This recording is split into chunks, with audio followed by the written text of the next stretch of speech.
morning, students. Hope you all are fine at your home. So today we're going to discuss about the bryophytes, which comes under the NCERT chapter 3, the plant kingdom.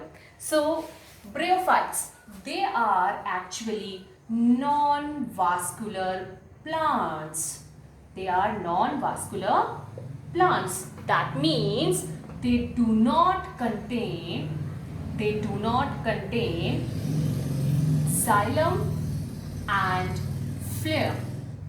You know it very well. These two tissues are vascular tissues which present in the plant for the conduction of water and food material, isn't it? The xylem is responsible for the transport of water from roots to the upper part of the plant, whereas the phloem, the food which is prepared in the leaves, is being transported to the various parts of the plant, isn't it? So these two tissues the bryophyte do not have. So because of the absence of these vascular tissue, the bryophytes cells are in direct contact with the water. Clear? So they are non-vascular plants. Talking about their habitat, so they found in moist and shady places. That means they require water for their growth and for the reproduction. So these bryophytes, they have two sexual organs, or you can say sex organs basically. Number one is antheridium, and the second one is archegonium. Clear? So the bryophytes, they actually require water for the reproduction and for their life cycle. So they have two different types of sexual organs, that is antheridium and archegonium. Antheridium is the male sex organ and archegonium is the female sex organ. The male sex organ, that is antheridium, is a spherical in shape, and archegonium, it is a flower-shaped structure. Clear? So archegonium is the flower-shaped structure which produces egg, and antheridium, which is a male part, it produces antherozoids. Antherozoids are nothing but they are flagellated male gamete. Clear? So these are the different sex organ and what kind of gametes they are producing, I have told you. Clear? The next we will talk about their reproduction or their cycle, the life cycle. Okay, before going into the reproduction, let me discuss the two different forms of the bryophytes. So they have two different forms, that is, one is gametophyte, the second one is sporophyte. These are the two different phases which occurs in the life cycle of the bryophytes. So gametophyte, as the name indicates, that means they produces gametes, and sporophyte, that produces spores. Clear? So this gametophyte is predominant. That means the most of the life cycle which occurring in bryophyte is being occupied by the gametophyte. Clear? And this sporophyte is not predominant. It occurs for the less time in the life cycle of the bryophyta. And talking about their dependence for the nutrition, it is independent. It does not depend on anyone for their nourishment. But talking about the sporophyte, it depends on the gametophyte for its nutrition. Okay? So gametophyte produces gametes, sporophyte produces spores. It is predominant in the life cycle, it is not predominant, and it is independent for the nutrition, and it is dependent on the gametophyte for its nourishment. Now come to the reproduction or the life cycle of the Bryophyta. So the sex organ which are multicellular, that is, I told you, Antheridium, and the next one was Archegonium, isn't it? This one is male, this one is female.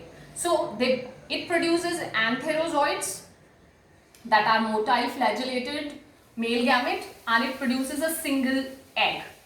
So these antherozoids, they are flagellated, I told you, that means they swim in the water.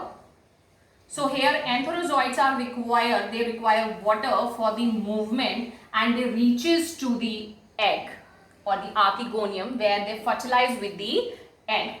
Now after fertilization, they form a structure called zygote, which is diploid in nature. These are haploid.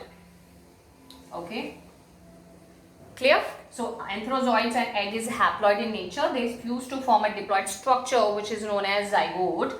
This zygote does not undergo meiosis directly. So it will divide here and form a multicellular structure called sporophyte. Clear? So here the male gametophyte and female gametophyte, they form different structures which get fused to form zygote, and zygote divide and form a multicellular structure which is known as sporophyte. So after this stage, they form spores by meiosis. So here, after forming the sporophyte, it will undergo meiosis to form the haploid spores, which germinate to form gametophyte, and the cycle continues. Clear?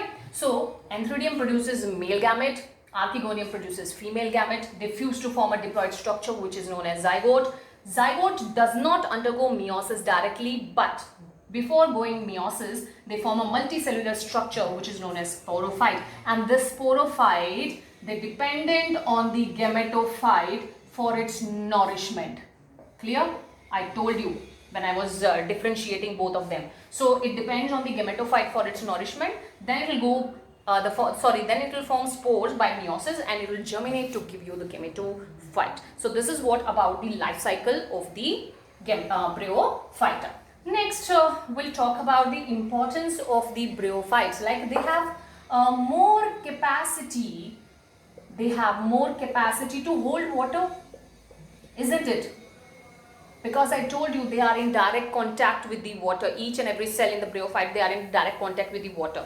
And because of this property, they are used to pack, or they are used in packaging of various flowers, etc. material, like for the transporting. Like for example, I have to transport flowers from Mumbai to the Hyderabad. So they get wrapped in the Bryophyta, because Bryophyta have maximum water retention capacity. So the flower will be fresh, right? So they can be used to pack the flowers. The second thing is that they prevent soil erosion. They prevent soil erosion. How? Because these bryophytes actually, they are in direct contact with the water and some of the land area. So they form a dense mat, because they cannot grow like trees. They are not of much height, right? So they can grow a dense mat which prevent the removal of the topsoil, which is fertile. Clear? So they prevent soil erosion. The third thing is that they form, or they help in the formation of soil. They help in the formation of the soil, with the lichens. You know that the lichens, they grow on the barren rocks material, and they form a crack. They release a certain kind of enzyme which degrade the rocky material and helps in the formation of the soil. Clear? So these are some importance of the Bryophyta. One more thing, I'll give you the example for the tallest Bryophyta and the smallest one. The tallest Bryophyta is Dawsonia,